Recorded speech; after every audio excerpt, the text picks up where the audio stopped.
Okay. Naririnig pa po ba ako? Hello? Ayan. Okay, good. So, the presentation of the table says a lot of customers about the level of service they can expect to receive in an establishment. Ayan. So, nakadepende din kasi minsan sa table settings kapag kung ano yung mga ine-expect ng mga clients natin or the guest na pumapasok dun sa restaurant. If ever na formal settings tayo, yung kumpleto tayo ng gamit dun sa ating table is dapat maganda din yung service. So, yun po yung ating tinitignan once po na pumasok tayo sa restaurant. It is a very important that all tables are set in accordance with establishment standards and set up within the time frames required by the venue. Ayan. So, dapat daw, napaka-importante na ang table are set ako in accordance of the establishment standard. So for example, fine dining restaurant ka, hindi ka naman po pwede na ang setup mo is parang karinderya. 'Di ba? So parang karinderya ka, ang iyong setup pero ang settings mo sa table is formal or fine dining. So hindi naman siya accordance or according dun sa mismong establishment standard. So kung ano po yung ating standard na sinusunod, yun po dapat ang nakikita sa table. So a place setting for one guest is commonly known in the industry as a cover. Cover can also be used to indicate the number of guests as in the praise. We serve 50 covers today. So for example, 50 covers meaning to say is 50 guests ang kanilang isi-set ngayong araw or kanilang i-cater for today's event. So ganun po. If you say cover is signify for one guest. Ayan. So for one packs. Ayan. So, if you say cover, ayan, wag po kayo malito ha. Cover will vary depending on the menu, the reservations, and the specific customer request. Ayan. So, nakadepende din doon sa customer request. If ever it is table for 3, table for 4, table for 6, table for 2. Ayan, so nakadepende dun sa reservation. For example, nagpa-reserve ka dun sa isang restaurant ng table for 10. Ayan. So, syempre, ilalagay kayo niyan sa isang room para doon lang, so privately. Ayan. So yun po yung ibig sabihin kung paano it is depending on the menu or doon sa reservation. Okay. Next is the tips for setting a table. Ayan.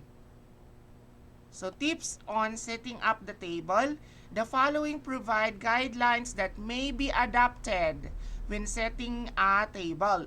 Check with the individual house requirements and follow those where they differ from the following. So, number 1, use the chair as a guide to center the cover. Ayan. Ano ba yung cover? Yun yung center na inuupuan. For example, sa table, hindi po pwede nasa corner ang tawag dito, ang ating chairs, di ba? So, dapat naka-center on the cover. Kung ano yung upuan, kung ano yung pinagpatungan ng plato is dapat, doon mo dapat isa-center yung chair. Side plate should always be placed on the left of the fork. So, ang side plate, yan po yung pinaglalagyan ng bread and butter which is placed at the left side, which is place lahat ng mga forks. Okay, tandaan po natin ha. The knife blade should always facing left.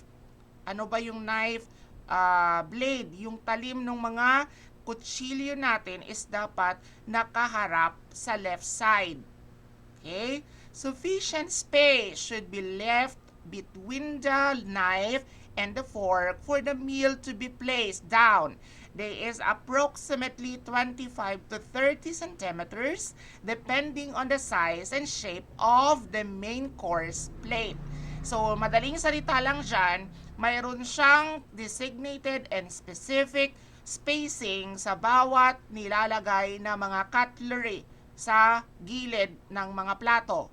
So ano po yun? If you say 25 or 30 centimeters, it's all about half inch. Okay? So hindi mo naman kailangan na tawag dito, na magdala ng ruler para sukatin yung bawat space, 'di ba? It wasting your time. So mayroon naman tayong estimated, 'di ba? So once na tawag dito, maglagay kayo dapat yung kanyang spacing in between sa lahat ng mga cutleries is dapat half inch or 25 to 30 centimeter. Okay? Next is the entree. It pronounced entree, not entry. Nakikita ba? Yung na-highlight ko, St. John. Okay, it pronounced entree, not entry, ha? It's entree. Entree cutlery, which is, ang entree is yun yung main course. Okay, ang ibig sabihin means ng entree is main course. Okay, the main course cutlery should always be placed on the outside of the main course cutlery. Ibig sabihin, ang main course cutlery daw should be placed on the outside.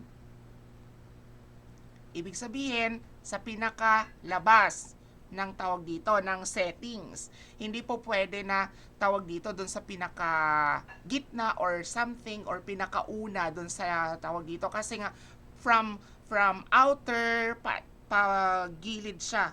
So kunwari ganyan yung tawag dito, yung kanyang kanyang settings, pag ganun po lahat papunta sa papunta sa loob yung kanyang from the first cutlery dun sa gilid paloob. So yun po yung order ng ating mga settings. Okay. And the a la carte dining, if you say a la carte, it is kahit tignan nyo dun sa ating definition of terms, it is an menu that serves individually and have the corresponding prices. If you say a la carte, okay? Individual serving po siya with corresponding prices. That is a la carte. Okay? So, binebenta siya or yung menu na yon is for one serving lang. For example, magkukuha ka ng soup. One serving lang yon. It is cost, for example, 150 pesos for one soup for one person. That is called a la carte kasi it is individual serving with corresponding prices. That is a la carte menu, okay? So, the dessert cutlery should be placed where the main course knife is usually positioned. Ayan. So, main course knife, that is dinner knife. So, doon po siya nakalagay. So, minsan din naman ang ating tawag dito, kung sa a la carte yun ha, pero kapag sa formal settings, nasa taas yung dessert spoon natin or dessert fork. Okay? So, magpapakita na lang ako ng pictures on our GC para makita nyo kung ano ba ang a la carte, ano ba yung formal setting, ano yung American service. So, doon ko na lang siya ibababa yung ating mga pictures. Okay. So, next is, the wine glass should be placed directly above the main knife.